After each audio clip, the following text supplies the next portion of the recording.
प्रयागराज में जो महाकुंभ लगा है ये अपने आप में बहुत अद्भुत है और इस महाकुंभ को और भी ज्यादा शानदार यहां संत, गुरुओं, महामंडलेश्वर और तमाम ऐसे साधु संत हैं जो इस देश के बड़े चेहरे हैं, उनका समागम भी बना रहा है। हम इस वक्त जहां मौजूद हैं वो देश के उन तमाम बड़े चेहरों में हैं जिनको ध्यान और साधना का अब बड़े चेहरे के रूप में माना जाता है।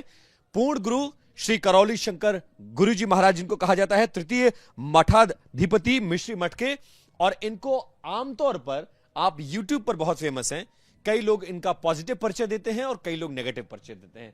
महाराज जी, बहुत स्वागत है आपका TV9 भारतवर्ष पे। धन्यवाद। कुंभ चल रहा है, नदियों का संगम, संस्कृति सभ्यताओं का संगम, इसके अलावा साधु संतों का समागम और पहला शाही स्नान हो चुका है। कैसे देख रहे हैं, क्या हो रहा है? और आपका भी आश्रम यहां बन गया है, तो क्या मिलने वाला है प्रयागराज वासियों को? हाँ, जो यहाँ उपलब्ध है इस कुंभ में, महाकुंभ में, उनको तो मिल ही रहा है। और जो नहीं आ पा रहे हैं, मन से ही उनको कि हमें जाना है। हमारे गुरुओं ने ये बताया है शुरू से कि मनसा वाचा कर्मणा कृतकारित अनुमोदित 6 प्रकार से भोग तय होते हैं, अच्छे या बुरे। तो जो व्यक्ति नहीं भी आ पा रहे हैं इस महाकुंभ में, आने की इच्छा है, उसी से उनको पुण्य मिल जा रहा है। वो मानसिक स्नान हो रहा है घर में, मानसिक सम्मिलित हैं। तो अद्भुत व्यवस्था है यहाँ पर और अभय का एक वातावरण है। किसी भी चेहरे पे कोई आप चिंता की लकीरें नहीं देखेंगे। हर व्यक्ति प्रफुल्लित है, उत्साहित है और हर व्यक्ति में आपको एक आशा की किरण दिख रही है कि हम इस महाकुंभ में आए हैं तो निश्चित रूप से हमें आनंद मिलेगा, लाभ मिलेगा।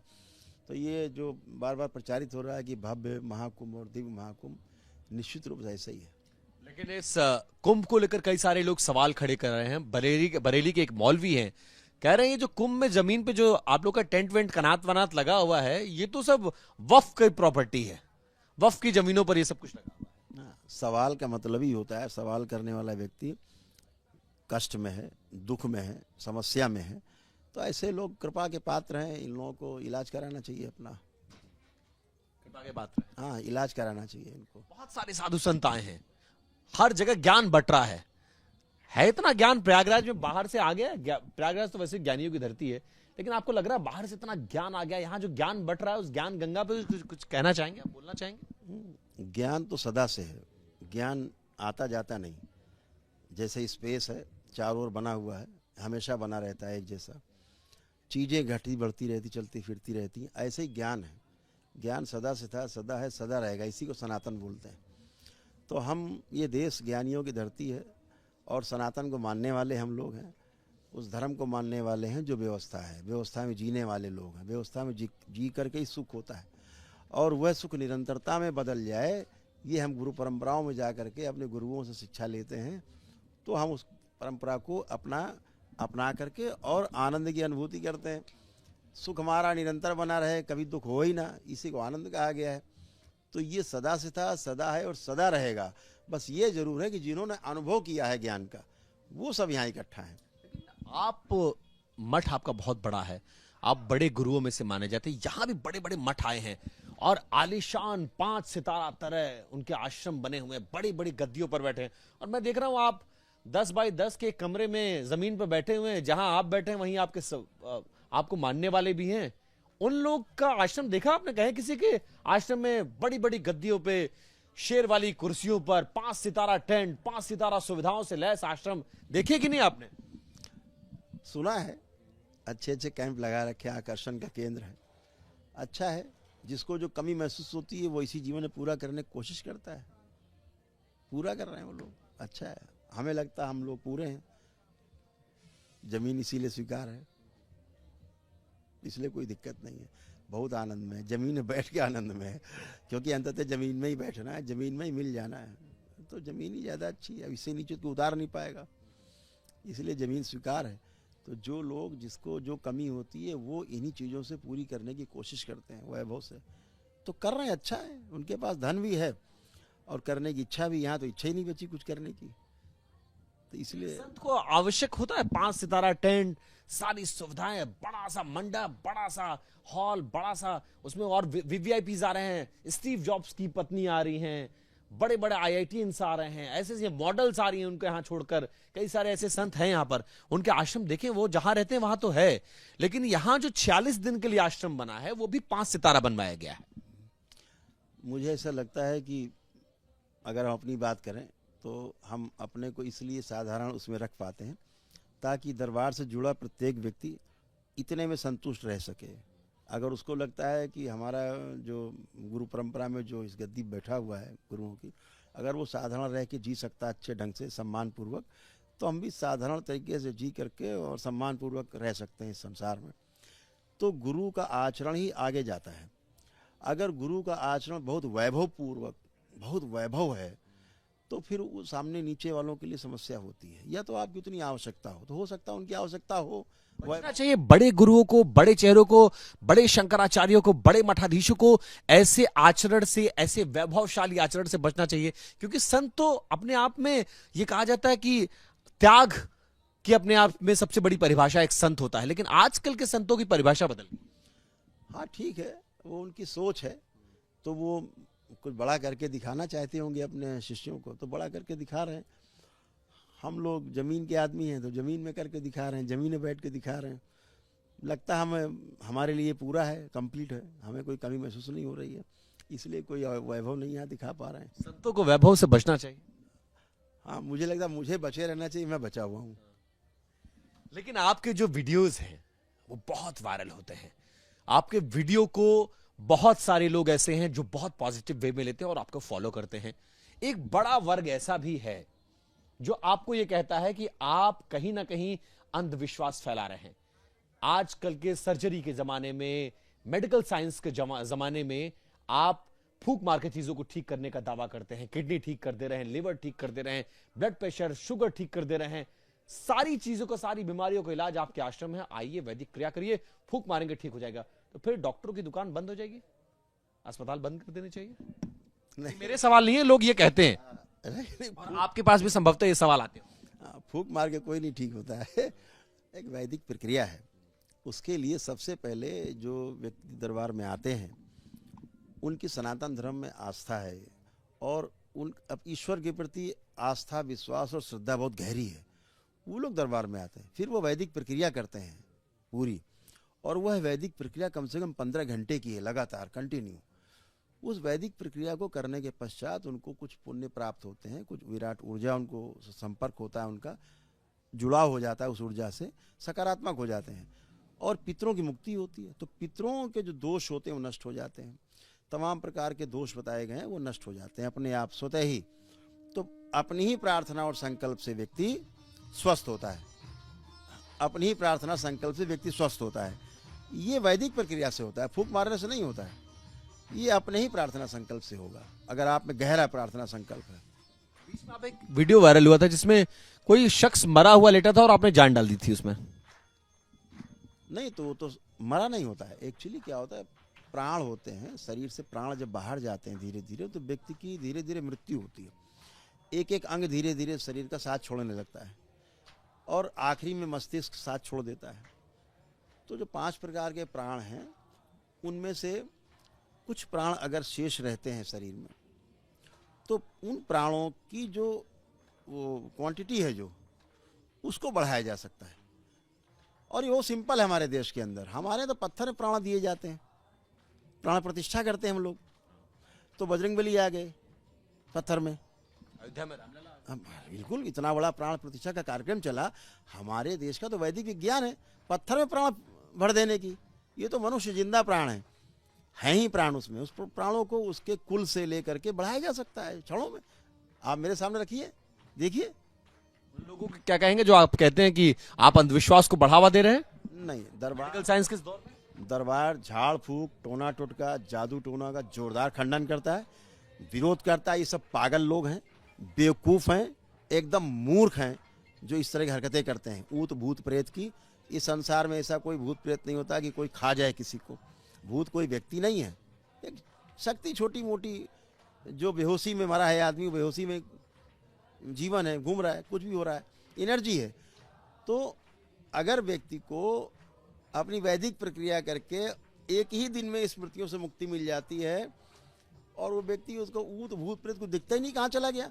जो 10 साल 20 साल से 30 साल से जमीन में लौट रहा होता है, चिल्ला रहा होता है, दरबार कहता है कि झाड़ फूक, टोना टोटका, जादू टोना, दरगाह मजार से दूर रहो, ऐसे मंदिरों से भी दूर रहो जहाँ पे प्राण प्रतिष्ठा नहीं है, जहाँ झाड़ फूक होती है, उनसे दूर रहिए, अपने परिवार को दूर रखिए। अगर आपको सुखी रहना है तो ईश्वर विश्वास रखिए। आप कह रहे हैं भूत प्रेत नहीं होता है। मैं बागेश्वर धाम गया था, आप जानते हैं उसके बारे में, सुना आपने? हाँ, सुनते रहते हैं, सबको पता है। पर्ची कोई निकालते हैं, प्रेत बाधा को दूर करते हैं, भूत प्रेत को भगाया जाता है। ये भी कोई विद्या होती है, पर्ची से भविष्य बता देना किसी के बारे में? पर्ची नहीं, किसी को बता देना, भविष्य देखिए डायग्नोसिस करना ठीक बात है, कर सकते हैं आप, कोई दिक्कत नहीं, लेकिन समाधान दूसरा विषय है। एक डायग्नोसिस है, दूसरा ट्रीटमेंट है। फर्स्ट निदान है, फिर निवारण है। तो कुछ कर पा रहे होंगे तो अच्छा ही है, बढ़िया है, करते रहें, काम कर रहे हैं। मुझे नहीं लगता है इसके बारे में ज़्यादा विश्लेषण नहीं किया हमने। इस कुंभ में 2-3 वीडियोस बड़े वायरल हैं। कोई आईआईटीएन से, उसने पहले आईआईटी मुंबई से कोर्स किया, फिर फोटोग्राफी का कोर्स किया, फिर नौकरी की, भी सब कुछ छोड़कर अध्यात्म में आ गया और दीक्षा लेके साधु के रूप में जीवन बिता रहा है। कुछ कहना चाहेंगे? अभी हम लोगों की समस्या कहाँ पे पैदा हुई है, हम लोग व्यक्ति का आकलन या तो उसके धन से करते हैं कि बहुत बड़ा है, या हम उसका आकलन करते हैं उसकी जो शिक्षा दीक्षा हुई है, जो इस आधुनिक विज्ञान आधुनिक युग में, उससे हम देखते हैं कि बहुत बड़ा है। दरबार के देखे जो पीछे के कर्म भोग हैं, जो उसके पितर हैं, पूर्वज हैं, जैसे जिए हैं, जिन स्मृतियों में जिए हैं, वो हमेशा उन पे भारी रहेंगी। जैसे अगर अपने देश में ले लें हम, तो तमाम तरह के बड़े बड़े व्यापारी, बहुत बड़े बड़े यहाँ पे देश के अंदर हैं, दुनिया में नाम कमाया उन लोगों ने, धन में कि बहुत धन है। एक धन कमाने वाले मेरे रतन टाटा जी भी थे, जिन्होंने देश को नई दिशा दी। आज बड़े से बड़ा आदमी सोचता है यार मैं भी रतन टाटा जैसा बनूं, कुछ अच्छा करके मरूं, तो दिशा दे गए ना। तो ये समझदारी एक अलग चीज़ है। शिक्षा से बड़ा होना, धन से बड़ा होना, पद से बड़ा होना, यही बीमारी है। तो अगर कोई बीमारी को त्याग किया है तो अच्छी बात है, बीमारी है ये बड़ी बीमारी है। अंतिम सवाल, एक वायरल वीडियो है, एक सबसे खूबसूरत साध्वी इस देश की एक मठ में बैठी हुई हैं, बड़े वीडियोस वायरल हो रहे हैं और उनको दीक्षा भी दिया गया है और देश की सबसे खूबसूरत साध्वी होने का खिताब भी दिया गया है। हाँ, तो अच्छा है, ये तो बहुत अच्छी बात है, लेकिन मुझे ऐसा लगता है, मैंने वही बात आपसे कही कि चेहरे की सुंदरता से और अध्यात्म का कोई लेना देना नहीं है। जिन्हें भगवान मानते हैं वो सब सांवले थे, काले थे, काले कलूटे थे, चाहे राम को ले लो, चाहे कृष्ण को ले लो। हाँ, तो उस पर नहीं जाते हैं। हम लोग आंतरिक सौंदर्य को देखते हैं कि व्यक्ति में आंतरिक सौंदर्य है कि नहीं। अब इतना बाह्य सौंदर्य है, लेकिन आंतरिक कहीं न कहीं तो उथल पुथल है, तभी तो बच्ची आई होगी वो। तो सबसे बड़ी चीज़ ये है कि हमारा आंतरिक सौंदर्य निखार पाए, तो अच्छी बात है, वो भी निखारने के लिए आई होगी। मठों में ऐसे लोगों की जगह है जो मॉडल की तरह रहते हैं आज भी। गला, वो जो आजकल एक्सटेंशन हेयर्स आ रहे हैं, वो वाले जो साधु संतों वाले होते हैं, वो लगवा के कहा जा रहा है दीक्षा, ऐसे दीक्षा दी जा सकती है। कोई आया और मॉडलिंग प्रोफेशन छोड़ के वो दीक्षा लेके बैठा है, कितने दिन तक रहेगा कुछ नहीं पता। बिल्कुल नहीं पता है, क्योंकि जो इस तरह से लोग आते हैं निश्चित रूप से ऊब के ही आते हैं, लेकिन समस्या वहाँ ये नहीं है। अभी वो जिससे ऊब के आए हैं वो त्याग दिया, अभी इससे ऊब जाएंगे, फिर इसको त्याग देंगे, फिर भोग में चले जाएंगे, फिर भोग से त्याग, त्याग से भोग, भोग से त्याग, ये चलता ही रहेगा। जब तक आंतरिक सौंदर्य निखार नहीं पाएगा तब तक त्याग और भोग में झूला झूलते रहेंगे। दरबार कहता है ना त्याग और ना भोग, सदुपयोग। तो जितना मेरे को चाहिए उतना मैं सदुपयोग करता हूँ। ये मेरी सुंदरता है, ये दरबार की सुंदरता है कि ना त्याग है और ना भोग, एकदम खुले आसमान नीचे भी नहीं बैठे हैं और एकदम बहुत विलासता भी नहीं है। तो हमारी जितनी सदुपयोग करने की हमारी चाहिए, मेरे को शरीर को सुरक्षा बनी रहे, उतना मैं और सब परिवार दरबार के लोग हैं सब आनंद में। तो सदुपयोग सबसे बड़ा है। अंतिम सवाल, पहला शाही स्नान हो गया है, 2 और शाही स्नान है, 40 दिन का कुंभ है, कब तक आप रहने वाले हैं? दूसरा, जो लोग पूरे देश और दुनिया में आना चाहते हैं उनके लिए क्या संदेश देना चाहेंगे और कुंभ के इंतजाम को लेकर क्या कहेंगे? सबसे पहले तो हम लोग पूरा 45 दिन का जो ये महाकुंभ है पूरा दिन रहेंगे। केवल हमारे परम पूज्य गुरुदेव पंडित श्री राधारमण जी मिश्र, उनका जन्म दिवस है बसंत पंचमी का 2 फरवरी का, तो उसमें केवल नहीं रह पाएंगे हम लोग, दरबार में मनाएंगे, पूरे देश विदेश से सब लोग आएंगे, विदेशों से जो फॉरेनर्स भी हैं वो भी सब आएंगे, आते ही हैं दरबार में, यूरोप से, अमेरिका से, भारतवंशी भी आते हैं, वो भी हैं, पूरे देश से लोग इकट्ठे होते हैं। तो 5 दिन केवल हम लोग वहाँ हैं, अन्यथा बाकी समय यहाँ है। दूसरा, इस कुंभ का सबसे बड़ा संदेश यही है कि जो हमारे मस्तिष्क में जो बेकार की इच्छाएं पड़ी हुई हैं, हमारे मस्तिष्क में जो विकृति हैं बन गई हैं तमाम, हमने अपनी मान्यताएं बना ली हैं कि ऐसा नहीं, ऐसा होगा, धन होगा तो सब कुछ हो जाएगा और धन के बगैर मर जाएंगे। संबंध को हमने नीचे किनारे कर दिया है और भौतिक सुविधाओं को सबसे ऊपर कर लिया कि ये होगा तो बड़ा सम्मान होगा। तो ऐसा जो परसेप्शन बना के रखा है, अगर दरबार जो सजा हुआ है यहाँ पूरे महाकुंभ में, सारे दरबार सजे हुए हैं, यहाँ विचारों का महाकुंभ है। माँ गंगा तो है ही है, त्रिवेणी का तट तो है ही, लेकिन ये विचारों का महाकुंभ है। इस विचारों के महाकुंभ में अपने विचार त्याग करके अन्यथा के और ये खाली कुंभ लेकर के अपना घड़ा आएँ और ये विचारों को अपने उस घड़े में सजो करके ले जाएं, भर के ले जाएं, लबालब करके अपने में फैलाएं, परिवार में फैलाएं, समाज में फैलाएं, पूरी सृष्टि में फैला दें। यही सुंदरता है सनातन धर्म की, यही संदेश सबके लिए है कि खूब प्रेम से आओ और प्रेम भर के ले जाओ। बहुत धन्यवाद, आभार समय देने के लिए और बातचीत करने के लिए। करौली शंकर जी महाराज, जो कि पूरे देश और दुनिया में बहुत ज्यादा प्रसिद्ध हैं, वो भी 40 दिन इसी कुंभ परिसर में रहेंगे और ये मानते हैं कि ये न सिर्फ सभ्यता और संस्कृति का महाकुंभ है, बल्कि ऐसा विचारों का कुंभ है कि यहां से आइए तो बहुत कुछ लेकर जाइए और पूरी दुनिया में इसका प्रचार प्रसार करिए।